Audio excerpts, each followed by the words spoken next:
Hello student, कैसे हैं आप सब लोग। उम्मीद करता हूँ बहुत अच्छे होंगे। मैंने एक टाइम पहले आपको 8 चैप्टर कराया था। चैप्टर नेम था मोशन, इक्वेशन ऑफ मोशन के बारे में आपको वीडियो सेंड की थी। फिर मैं यूनिफॉर्म सर्कुलर मोशन कराया था आपको। सारी वीडियो मिल गई होंगी, सारे डाउट क्लियर होंगे, उन्हीं में से पेपर आया था। आज मैं साइंस का जो फिजिक्स का पोर्शन है उसको स्टार्ट करता हूँ, और वो चैप्टर है चैप्टर नंबर 9। चैप्टर क्या है बेटा? चैप्टर मीन्स 9 है, और चैप्टर नेम है आपका force and Newton's law of motion. क्या है? Force and Newton's law of motion. इनके बारे में डिस्कस करूंगा। फोर्स के बारे में डिस्कस करूंगा, न्यूटन्स के लॉ के बारे में डिस्कस करूंगा और एक्सप्लेन करूंगा। आपको कोई भी प्रॉब्लम होती है, कोई भी डाउट होता है तो मुझे कमेंट कर सकते हैं, मैसेज कर सकते हैं। मैं जितेंद्र तिवारी आपके अपने YouTube channel Rudra online classes से एक्सप्लेन कर रहा हूँ। ओके बेटा, thank you. Now start. Force बेटा, फोर्स हम 6th क्लास से पढ़ते आ रहे हैं फोर्स के बारे में। एक्चुअल फोर्स है क्या? फोर्स वो कॉज है, वो रीजन है जो किसी बॉडी पर एक्ट होने के बाद बॉडी की पोजीशन में चेंज करता है या ट्राई करता है पोजीशन में चेंज करने के लिए। उसकी शेप को बदल सकता है, साइज को भी बदल सकता है। फोर्स क्या है? फोर्स वो रीजन है जो किसी बॉडी के पोजीशन में चेंज करता है या ट्राई टू पोजीशंस, उसको चेंज करने के लिए ट्राई करता है। ओके बेटा, तो कैसे बात करें? किसी बॉडी को पुश करें, पुल करें, हिट करें। ओके, जैसे मैं बात करूं, ये सपोज करिए बेटा, ये कोई बॉडी है, ये रखी हुई है, मैंने बॉडी को पुश किया, हल्का सा पुश किया, जैसे पुश कर रहा हूं, ये बॉडी आगे की तरफ मूव करेगी। इट मींस इसकी पोजीशन में क्या हो गया? चेंज आ गया। पोजीशन में क्या आ गया? चेंज आ रहा है। तो किसी बॉडी को पुश और पुल करूंगा, फोर्स अप्लाई करूं तो बॉडी की पोजीशन चेंज हो जाती है। तो इसका मतलब क्या हो गया? फोर्स हो गया। फोर्स, मैं ये कहूं कि किसी बॉडी में फोर्स लगाने से वो, या बॉडी को पुश करूं पुल करूं तो बॉडी की पोजीशन चेंज होती है, तो वो फोर्स होता है। तो ये भी कंप्लीट नहीं है। एक्चुअली फोर्स कई बार जो एक लिमिटिंग कंडीशन से कम रह जाता है तो वो पोजीशन में चेंज नहीं कर पाता। जैसे ये बॉल है बेटा, ये बॉल है, ये बोर्ड है, मैं इसको फोर्स लगा रहा हूँ, प्रेस कर रहा हूँ, पुल कर रहा हूँ, पर ये इसकी पोजीशन में कोई भी चेंज नहीं हो रहा है। तो मैंने अभी 2 एग्जांपल बताया आपको। बॉडी में फोर्स लगाया, फोर्स लगाने के बाद क्या बॉडी की पोजीशन चेंज हो रही है, और एक फोर्स लगाया, बॉडी की पोजीशन चेंज नहीं हो रही। दोनों बातें हैं कि किसी बॉडी को पुश करूं, पुल करूं, हिट करूं, बॉडी की पोजीशन चेंज हो जाए या try to change a position. दोनों ही केस में हम फोर्स के बारे में बात करते हैं। ओके, क्लियर हुआ बेटा? तो वर्ड क्या है? वर्डिंग के बारे में बात करता हूं। पुश करूं, सेकंड पुल करूं या हिट करूं, हिटिंग। तीनों ही केस में try to change a position और चेंज अ पोजीशन, दोनों के बारे में मैं बात करता हूं। ओके बेटा, तो a body, a push and pull and apply a force apply on a body. If we apply a body, a change in position. यदि किसी बॉडी पर फोर्स अप्लाई करता हूं, इट मींस पुश करूं, पुल करूं, हिट करूं, तो बॉडी पोजीशन में चेंज होता है और कोशिश करता है चेंज होने की, उसे हम फोर्स कहते हैं। क्या बोलते हैं बेटा? फोर्स कहते हैं। एक बात आती है, इससे शेप और साइज भी चेंज होने की कोशिश है। शेप और साइज दोनों ही चेंज हो सकते हैं। ये कंपल्सरी नहीं है कि हो जाए चेंज, कोशिश भी कर सकते हैं। जैसे कोई आपका रबर बॉल ले लिया, रबर बॉल को पुश किया आपने, तो क्या हो गया? वो उसका साइज चेंज हो जाता है, शेप चेंज हो जाती है, तो वो भी एक फोर्स है। तो ये सारी चीजें क्या होती है? अप्रॉक्सिमेट होती है। तो पुश पुल करूं तो push or pull of any body, it change a position and try to change a position. Main बात समझ रहे हैं? फोर्स समझ में आ गया होगा आपके। किसी बॉडी पर पुश करूं, पुल करूं तो उसकी पोजीशन में चेंज होता है, या कोशिश करता है उसकी पोजीशन में चेंज होने की, तो उसको क्या बोलते हैं? फोर्स बोलते हैं। क्या बोलते हैं बेटा? फोर्स। यूनिट इसका बेटा न्यूटन होता है। ऐसा यूनिट, ऐसा यूनिट क्या होता है इसका? न्यूटन। ऐसा यूनिट आपका न्यूटन होता है। फोर्स का न्यूटन क्या होता है? ऐसा ही यूनिट है न्यूटन। ओके, ये वेक्टर क्वांटिटी क्या है? Vector quantity. ओके, ये वेक्टर क्वांटिटी। अब बात करूं टाइप्स के बारे में। एक चलता है बैलेंस्ड और अनबैलेंस्ड फोर्स। टाइप्स के बारे में बात करूं, बैलेंस्ड, अनबैलेंस्ड, अनबैलेंस्ड फोर्स। दोनों फोर्सेस के बारे में बात करूंगा बेटा। या फोर्स को दो कैटेगरीज में डिवाइड किया मैंने, एक बैलेंस फोर्स की कैटेगरी में, एक अनबैलेंस फोर्स की कैटेगरी में। तो समझेंगे, मैं एक प्रैक्टिकल लेके एग्जांपल लेके बात करूं बेटा। ये आपका टेबल है या कोई प्लेन सरफेस, इस पर आपकी कोई बॉडी, ठीक। तो वेट इसका नीचे होता है mg, ये क्या बेटा आपका वेट, वेट mg ऊपर, इसका रिएक्शन क्या होता है आप, मैं इसको फोर्स लगाऊं। जब फोर्स इक्वल हो, equal in magnitude and opposite in direction, जब टू और more than two force equal in magnitude and opposite in direction, in this case particle does not change its position. जब किसी body पर दो equal और opposite forces लगते हैं और उनके मैग्नीट्यूड इक्वल हो गया, डायरेक्शन अपोजिट होगी, तो उस केस में अब जो बॉडी है आपकी, बॉडी अपनी पोजीशन को चेंज नहीं कर पाती है, या बॉडी पोजीशन को चेंज नहीं करती है, तो उस केस को बोलते हैं बैलेंस कंडीशन, उसको बोलेंगे हम बैलेंस फोर्स। हमने किसके बारे में बात करेंगे, बैलेंस फोर्स। अब जैसे ये है फोर्स बेटा, जैसे मैं सपोज करूं बेटा, ये कोई बुक मैंने अपने पेन पर रखी, ठीक है, तो इसका वेट होगा और रिएक्शन होगा, वो दोनों क्या है, इक्वल है, अपोजिट है, ठीक है। तो वो क्या होगा, दोनों इक्वल है, अपोजिट है, तो ये होगी बैलेंस कंडीशन। यदि मैं इसको क्या करता, एक और एक्शन ऑफ फोर्स लगाता, तो वो क्या हो जाता, वो क्या इक्वल नहीं होते, मैग्नीट्यूड क्या होता उनका इक्वल नहीं रहता, और वो पोजीशन को चेंज कर देता। बैलेंस कर रहे हो, बैलेंस फोर्स के बारे में बात कर रहा हूं, बैलेंस के अंदर बात कर रहा हूं। फोर्स क्या होना चाहिए, equal in magnitude, equal magnitude, तो मैग्नीट्यूड फोर्स के इक्वल होने चाहिए, पहला केस। तो दूसरा केस आपका डायरेक्शन अपोजिट, डायरेक्शन क्या होनी चाहिए, अपोजिट होनी चाहिए। मैं अपोजिट वर्ड से मतलब, यदि मैं फिर वही लेता हूं, दो फोर्सेस लग रहे हैं, डाउनवर्ड एक अपवर्ड, बैलेंस कर दिया, मैं दोनों ही फोर्स को क्या करता, डाउनवर्ड लगाऊंगा, डाउनवर्ड लगाऊंगा, ये बॉडी नीचे ले जाती है। मैग्नीट्यूड इक्वल होना चाहिए, अपोजिट होना चाहिए, तो रिजल्टेंट फोर्स क्या हो जाएगा बैलेंस कंडीशन में, रिजल्टेंट फोर्स क्या हो जाएगा भाई, दो फोर्स इक्वल मैग्नीट्यूड में, बात करूं F1 equal to F2, direction opposite में ऐड करूंगा तो -F2 होगा, नहीं होगा, तो रिजल्टेंट क्या हो जाएगा, जब इक्वल है F1, रिजल्टेंट फोर्स क्या होगा आपका, बैलेंस कंडीशन में जो रिजल्टेंट फोर्स होता है, इफेक्टिव फोर्स होता है, वो 0 होता है। इसी की वजह से बॉडी की पोजीशन में कोई चेंज नहीं होता है। ये मैंने आपको बताया बैलेंस कंडीशन के बारे में। ओके बेटा, तो मैं बात करता हूं अनबैलेंस के बारे में। इसके बारे में बेटा अनबैलेंस फोर्स के बारे में डिस्कस करता हूं।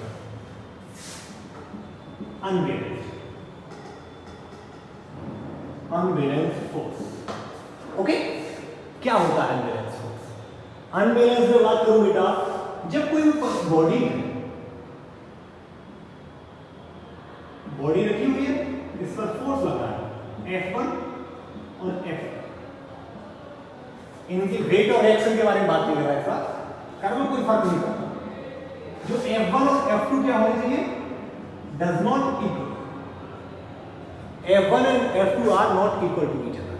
जो फोर्स लग रहे हैं बेटा, दोनों मैग्नीट्यूड में क्या होने चाहिए, अनइक्वल होने चाहिए।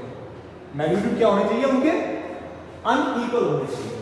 ओके बेटा, तो मैग्नीट्यूड क्या होगा उसका, अनइक्वल होगा। Magnitude of force are unequal, क्या होना चाहिए बेटा, अनइक्वल होना चाहिए। F1 is not equal to F, दोनों इक्वल नहीं होने चाहिए। अब जब इक्वल नहीं होंगे बेटा, तो क्या होगा, रिजल्टेंट फोर्स क्या होगा, रिजल्टेंट फोर्स क्या होगा, 0 नहीं होगा। रिजल्टेंट फोर्स जीरो नहीं होगा, इट मींस इफेक्टिव फोर्स है।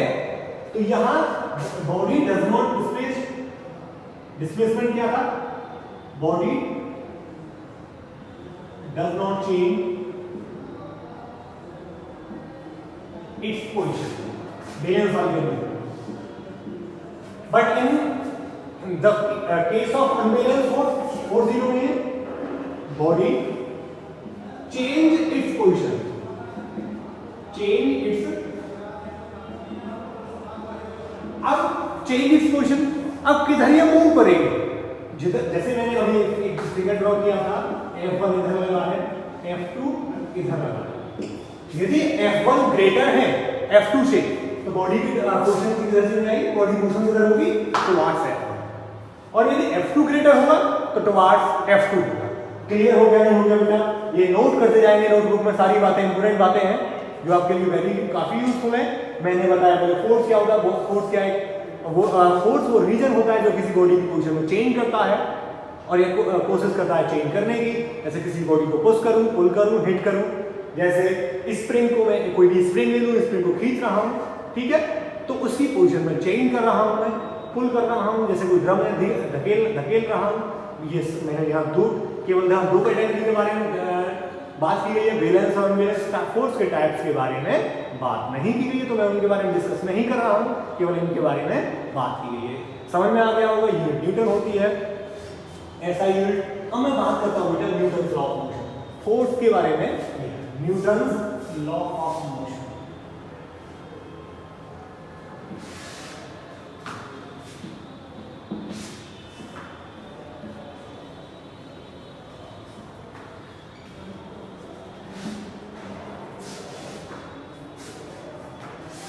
न्यूटन्स लॉ ऑफ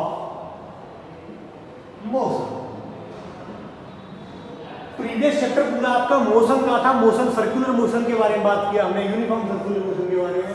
अब उसके रिगार्डिंग जो न्यूटन्स थे उन्होंने अपने लॉ दिए थे। सबसे पहले गैलीलियो ने बात किया था बेटा, जो न्यूटन ने 3 लॉज दिए थे। प्रिंसिपिया एक 16वीं सेंचुरी में उनकी बुक आई थी, जो न्यूटन्स हुए उन्होंने 16वीं सेंचुरी में एक न्यूटन्स ने अपनी बुक पब्लिश की थी, वो बुक का नाम प्रिंसिपिया था। उन्होंने उसमें 3 लॉज दिए थे, उन्हीं को हम बोलते हैं न्यूटन्स लॉ ऑफ मोशन। जैसे पहला था law of inertia, law of inertia, ये इनर्शिया के बारे में बात करता है, इसमें इनर्शिया की प्रॉपर्टी यूज की गई थी।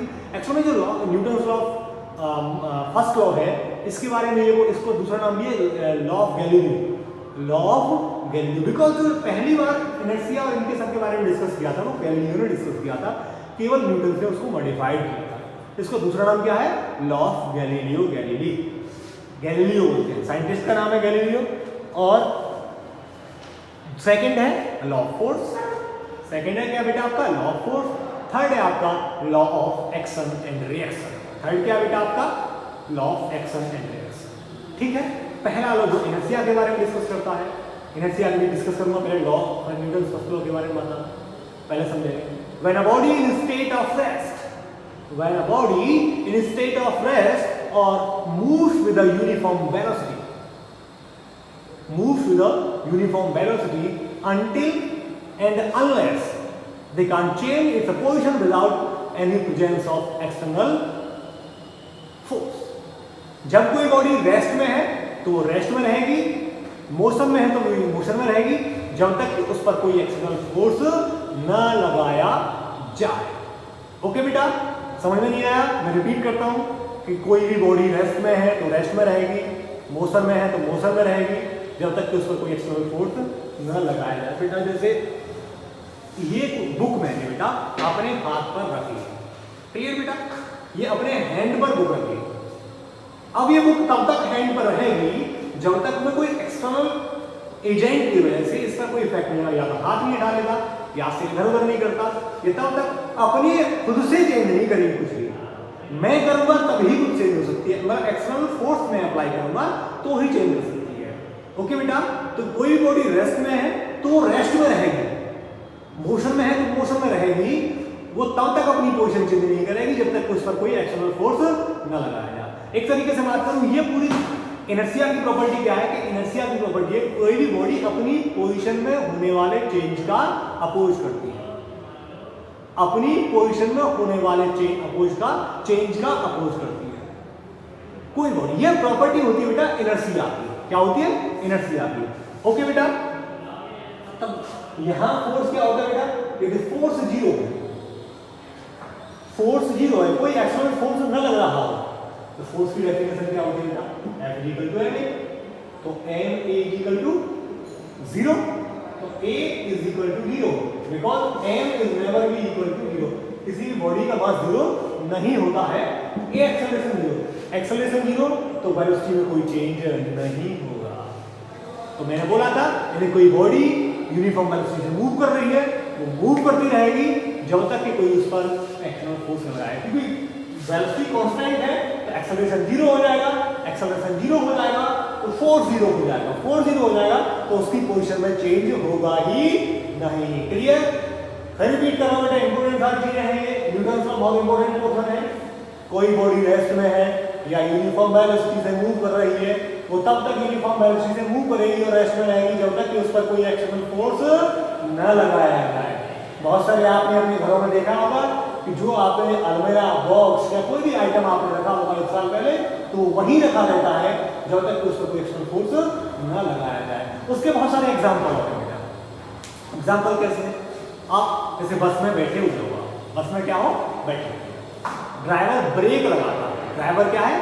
ब्रेक लगाता है। तो देखा होगा आपने, ड्राइवर बस में ब्रेक लगाता है और आप ऑटोमेटिकली आगे की तरफ चले जाते हो, क्योंकि बस जब बस मूव कर रही थी, बस और आपकी स्पीड जाती सेम चल रही थी, दोनों की सेम थी।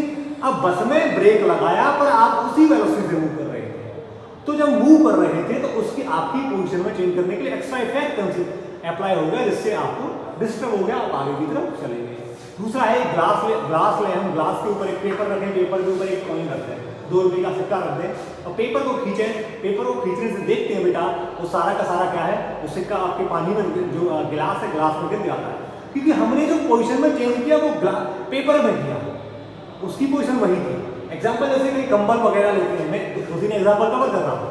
कंबल है, ब्लैंकेट बोलते हैं, ब्लैंकेट को जैसे में उसमें धूल भर जाती है तो हम क्या करते हैं, धूल निकालने के लिए या तो छड़ी से पीटते हैं, उस छड़ी से स्ट्राइक करते हैं या फिर हाथ से फटकते हैं। तो आप देखते हैं कि हाथ से फटकते हैं जो डस्ट पार्टिकल है उसमें से डस्ट पार्टिकल निकलने लगते हैं, क्योंकि जब इनिशियली क्या होता है, जो आपका ब्लैंकेट है, ब्लैंकेट के पार्टिकल्स और आपके डस्ट पार्टिकल क्या होते हैं, दोनों ही रेस्ट में होते हैं। जब हम मोशन कराते हैं केवल ब्लैंकेट के पार्टिकल्स में और वो पार्टिकल अपनी पोजीशन पे ही रहते हैं, डस्ट पार्टिकल, तो वो हट जाते हैं, रिप्लेस हो जाते हैं उससे।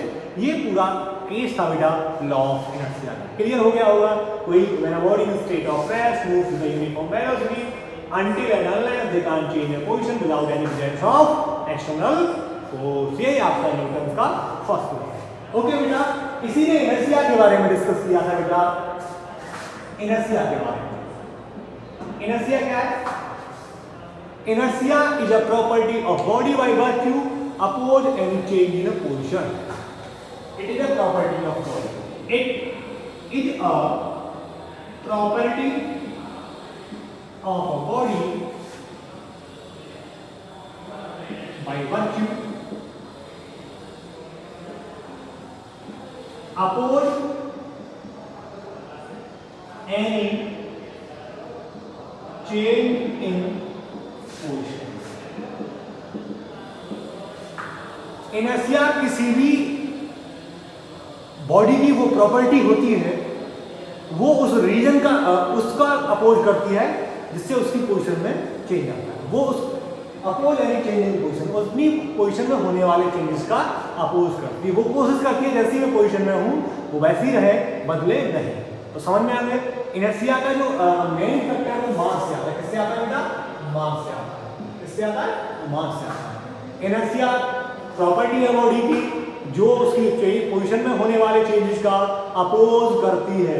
इनर्शिया के 3 टाइप्स होते हैं बेटा। इनर्शिया के there are 3 types of inertia. Inertia किसी अपनी प्रॉपर्टी पोजीशन में होने वाले चेंज का अपोज करती है। इनर्शिया अपनी होने वाले पोजीशन में होने वाले चेंज का अपोज करती है। इनर्शिया के 3 टाइप्स होते हैं। पहला inertia in rest, inertia in rest, जब कोई बॉडी रेस्ट में है, रेस्ट से मोशन में लाने के लिए हमें एक्स्ट्रा फोर्स की जरूरत रिक्वायरमेंट होती है, नीड होती है। रीजन क्या होता है, तो उसमें इनर्शिया होता है। इनर्शिया उसकी जो आप मोशन में ला रहे हो उसका अपोज करता है, उस अपोजिशन को भी खत्म करने के लिए हमको एक्स्ट्रा फोर्स लगाना पड़ता है।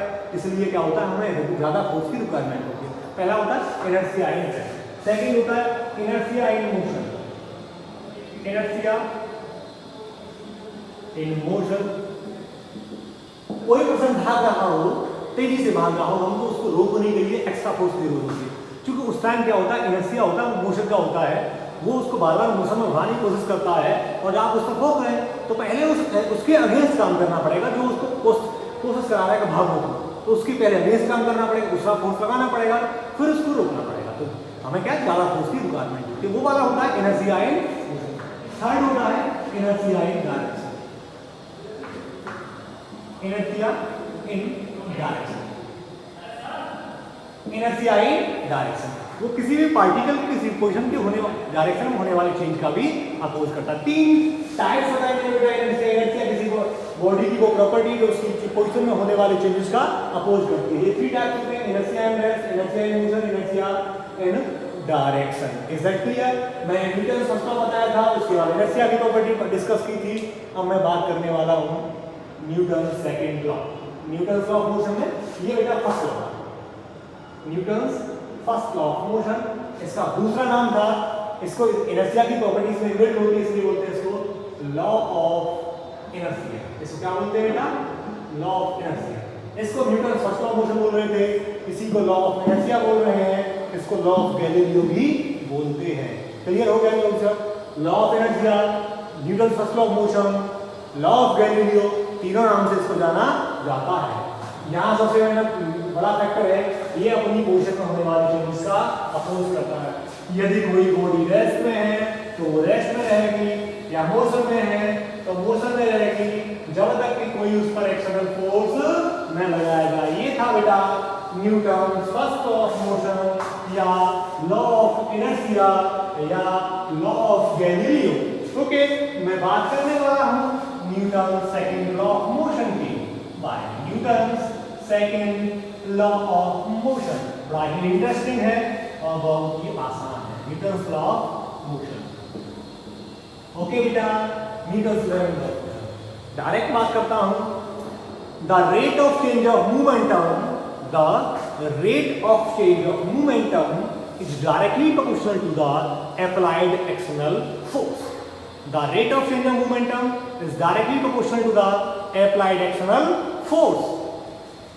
लिख देता हूं बेटा, the rate of change of momentum is directly proportional to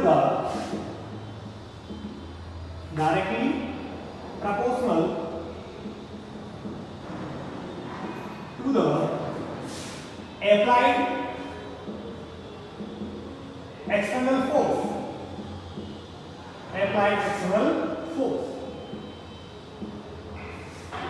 The direction of force is same as the change in momentum. जिधर वो मोमेंटम में चेंज हो रहा होगा उधर ही फोर्स की डायरेक्शन होगी। मोमेंटम के चेंज का रेट होता है फोर्स के डायरेक्टली प्रोपोर्शनल होगा। मैथमेटिकल फॉर्म में लिखूं, dp/dt is proportional to force के बारे में क्या, the rate of change of momentum is directly proportional to the applied external force. dp/dt is proportional to क्या बेटा? Fs। ठीक है, प्रोपोर्शनलिटी का सिंबल हटाते हैं तो बेटा k कांस्टेंट आ गया, dp/dt। क्लियर बेटा? तो p हम जानते हैं, p क्या होता है बेटा? मोमेंटम। क्या होता है सर? मोमेंटम। मोमेंटम को कैसे समझेंगे? The product of mass and velocity is known as momentum. Mass और वेलोसिटी के प्रोडक्ट को मोमेंटम बोलते हैं। The product of mass and velocity is known as momentum. तो p की वैल्यू पुट कर देंगे बेटा, k = d/dt mv।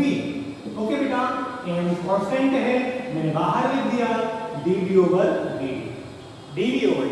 मैंने आपको जब इंस्टेंटेनियस वेलोसिटी एक्सप्लेन कराई थी, मैंने वो बोला था the rate of change of velocity is known as acceleration और a इज इक्वल टू बेटा dv over dt होता है।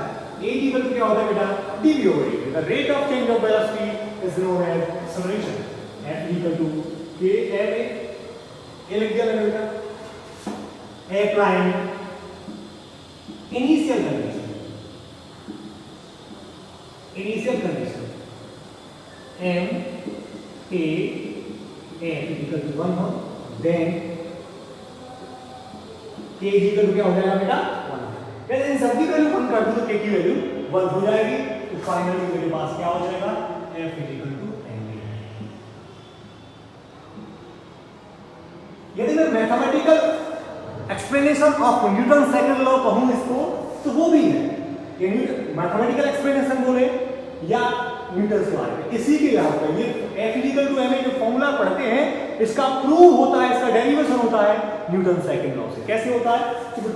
न्यूटन सेकंड लॉ क्या है? The rate of change of momentum is directly proportional to the applied external force dp over dt is proportional to f। मैंने proportionality का symbol हटाया तो k dp over dt लिख दिया बेटा मैंने। अब p इक्वल टू मोमेंटम होता है p इक्वल टू mv की वैल्यू पुट की तो k कांस्टेंट है बाहर है, mv कांस्टेंट था बाहर आ गया, dv over dt a होता है, वैल्यू पुट की f इक्वल टू ma आ गया। तो हम कह सकते हैं बेटा फोर्स होता है मास और एक्सेलरेशन के प्रोडक्ट के इक्वल होता है। फोर्स क्या होता है बेटा?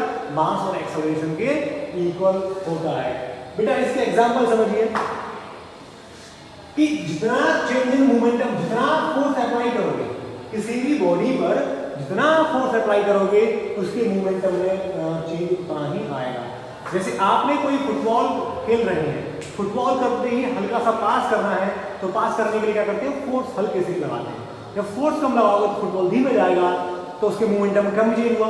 जैसे ही आपको किक लगानी हो, बहुत तेजी से शूट करना हो तो आप क्या करेंगे? फोर्स ज़्यादा लगाएंगे। फोर्स ज़्यादा लगाने से क्या होगा? उसके मोमेंटम में ज़्यादा चेंज आएगा और ज़्यादा चेंज आने से क्या होगा बेटा? वो तेजी से भागेगा। ऐसे क्रिकेट में सिक्स लगाना होता है तो हमें क्या करना हो? बैट को बॉल भी तेजी से उसको हिट कराना होता है, बैट को तेजी से स्विंग करना होता है। ऐसा तो है नहीं केवल बैट लगाना सिक्स लगाना, वो तो तभी पॉसिबल है जब उसमें बॉल की वेलोसिटी ज़्यादा होती है। एक बॉल को रोकना होता है हमको तो क्या फोर्स लगाते हैं? हल्के से फोर्स अप्लाई करते हैं। तो इसका मतलब सारी चीज़ों का मतलब क्या हुआ बेटा?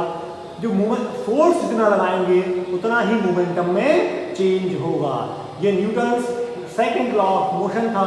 क्लियर हो गया होगा बेटा? मैं बात करने वाला हूँ, नोट कर लीजिए सारी चीजों को, आपका चैप्टर कंप्लीट हो जाएगा इसके साथ। अब बेटा न्यूटन थर्ड लॉ के बारे में बात करता हूँ। सेकंड लॉ था the rate of change of momentum is directly proportional to the applied external force. वो था सेकंड लॉ। थर्ड लॉ इसका लॉ ऑफ एक्शन और रिएक्शन दूसरा नाम है, law of action and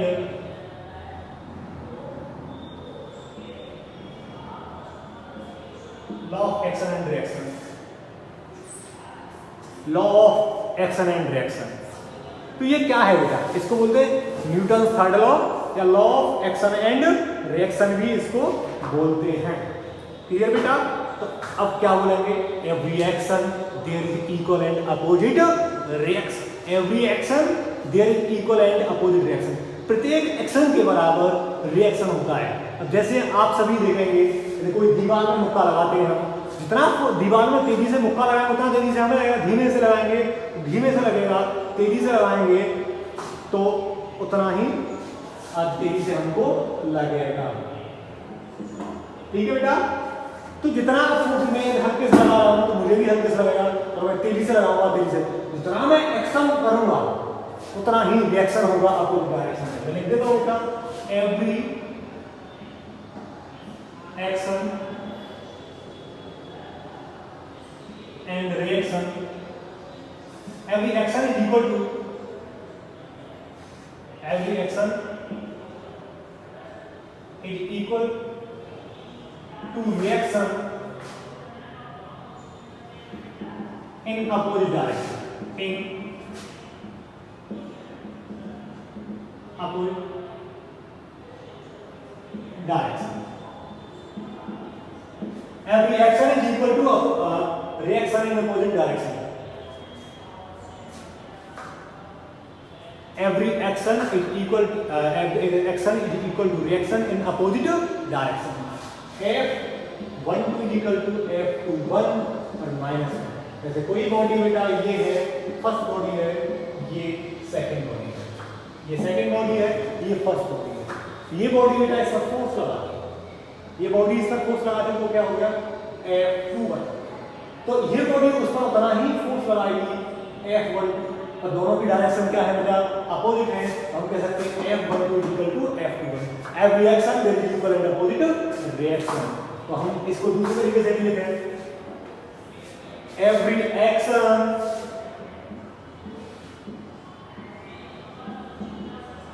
there is equal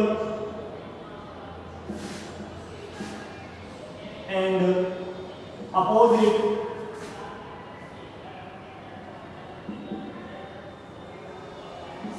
reaction. Every action there is equal and opposite reaction. अब बेटा प्रत्येक एक्शन के इक्वल क्या होगा रिएक्शन होगा पर अपोजिट डायरेक्शन में. तो इसका नोट लिखेंगे बेटा. तो action and reaction force act on different body.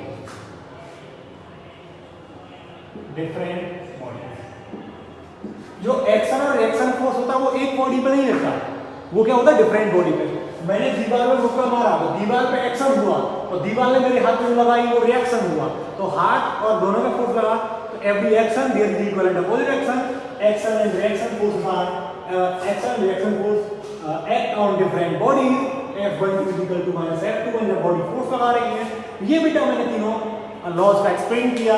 पहला मैंने फोर्स के बारे में बात किया, फोर्स की कंडीशन के बारे में बात कैटेगराइज किया, अनबैलेंस और बैलेंस के बारे में बात किया, फिर न्यूटन फर्स्ट लॉ के बारे में बात किया, इनर्शिया के बारे में डिस्कस किया, फिर न्यूटन सेकंड लॉ और उसके मैथमेटिकल एक्सप्रेशन के बारे में बात किया, फिर न्यूटन थर्ड लॉ के बारे में बात किया. तो इन सब का कोई भी डाउट हो, कोई भी क्वेरी हो तो मुझे कमेंट कर सकते हैं और पूछ सकते हैं. ओके बेटा. तो वीडियो यदि आपको वीडियो पसंद आया तो वीडियो को लाइक करेंगे, कमेंट करेंगे और शेयर करेंगे, और चैनल को अब तक सब्सक्राइब नहीं किया तो सब्सक्राइब करेंगे. Thank you very much.